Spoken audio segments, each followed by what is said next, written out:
I think the Republicans need to start talking about the real issues before the country. I understand they're going to start a series of attack ads on me tonight on 3 topics that have nothing to do with health care for Americans, nothing to do with jobs for Americans, nothing to do with education for our kids, nothing to do with cleaner air or cleaner water, nothing to do with making America safer in this world. They can't talk about those things because George Bush doesn't have a record to run on. He has a record to run away from. And that's what they're trying to do. What you really need to know about them. They're funded by hundreds of thousands of dollars from a Republican contributor out of Texas. They're a front for the Bush campaign. And the fact that the president won't denounce what they're up to tells you everything that you need to know. He wants them to do his dirty work. 30 years ago, official Navy reports and every person there documented my service in Vietnam and awarded me the Silver Star, the Bronze Star, and 3 Purple Hearts. 30 years ago, this was the plain truth. It still is. And I still carry the shrapnel in my leg from a wound in Vietnam. Of course, the president keeps telling people he would never question my service to our country. Instead, he watches as a Republican-funded attack group does just that. Well, if he wants to have a debate about our service in Vietnam, here is my answer. Bring it on.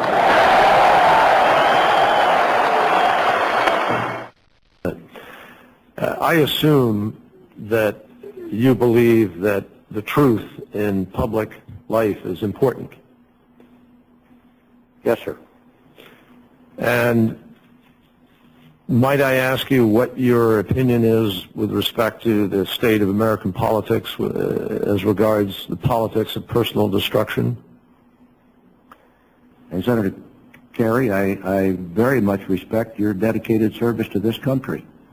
I know that you were not drafted. You volunteered. You went to Vietnam. You were wounded, highly decorated.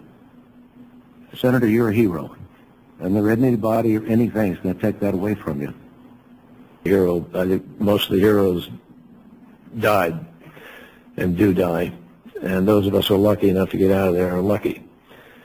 But notwithstanding the comments you made, you did see fit to contribute a very significant amount of money in October to a group called Swiftboat Veterans for Truth, correct? Correct. Mm-hmm.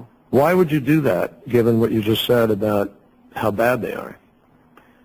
Again, I ask you the question, do you think now that you and others bear responsibility for thinking about where we put money in American politics and what we're saying?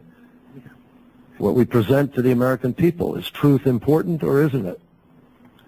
Did you or did you not, in any of the public comments being made at the time, which I assume you're following, hear or read of any of the public statements at that point in time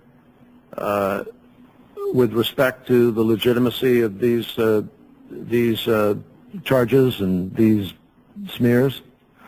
Mr. Senator, so, you know, there's a question here, obviously, of judgment. I'm not going to try and be unreasonable about it. I'm not trying to, you know, sometimes you go to these hearings and senators rant and rave and scream, and I'm not a screamer.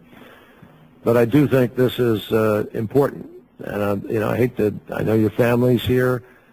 I'm sure they're sitting there saying, why are they giving my dad a hard time right now? And I understand that. I'm sympathetic to it.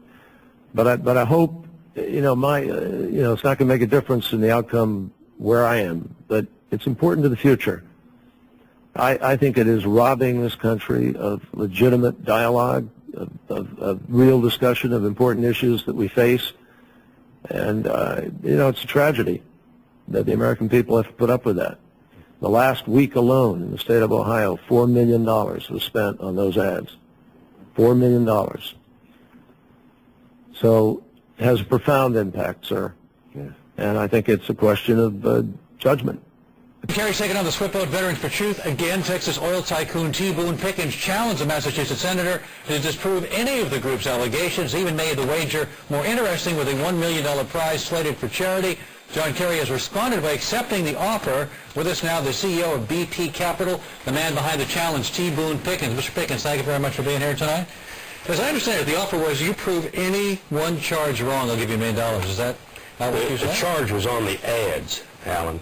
Right. Yeah, if you prove any of it wrong. That's right. All right. Well, now when John Kerry comes forward, you said you want a journal that he maintained during his service, military records, specifically his service records for 71 to 78, and then he has to give $1 million if he's. But that wasn't part of the original deal. So I didn't say that he had to give $1 million. All right. But what about? No, I said no. But I want to see the hand. I mean, it's like playing poker. Here I am with a hand. I put my hand on the table. He puts his hand on the table, which are his journal and his... but that wasn't part of the original deal. You've got to show me a journal. You've got to show me records. You could Why would he not want me to see his journal? Because he's very proud of his records. He did release his records in 2005, and he signed the 180.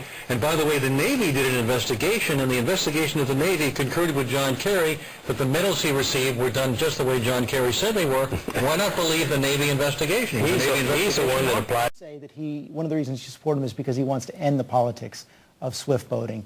One of the arguments of the Clinton camp is that he will fall victim to the politics of swift boating, that he's unknown, untested, not tough enough. He won't, nor will any Democrat ever again.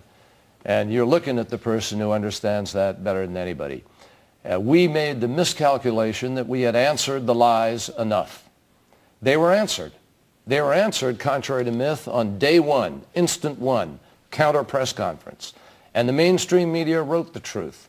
But unfortunately, when lies are put out on television sufficiently and unanswered sufficiently, they can make a difference. That will never, ever happen again. Not to Barack Obama, not to Hillary Clinton, incidentally, either.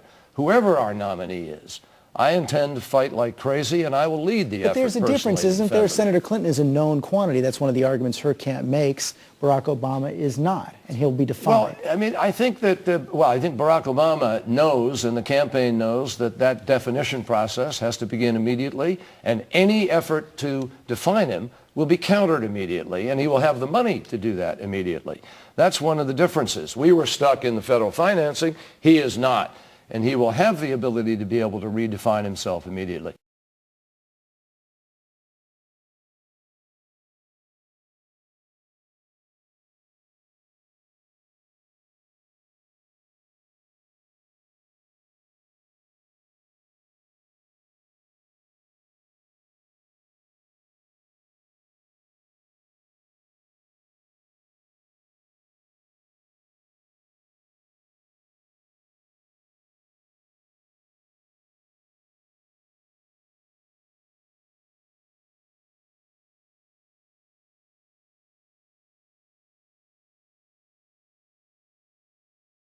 Truth is the American bottom line.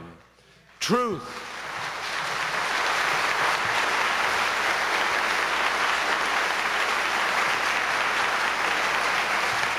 Truth is fundamental to who we are. It's no accident that among the first words of the first declaration of our national existence, it is proclaimed, "We hold these truths to be self-evident." This hall, this Commonwealth that we're privileged to live in, have always been at the forefront of seeking out and living out the truth in the conduct of public life. Here, Massachusetts defined human rights by defining our own Bill of Rights. Here, we took a stand against slavery, for women's suffrage and civil rights for all Americans. The bedrock of America's greatest advances, the foundation of what we know today, our defining values, was formed not by cheering on things as they were, but by taking them on and demanding change. That is what defines us.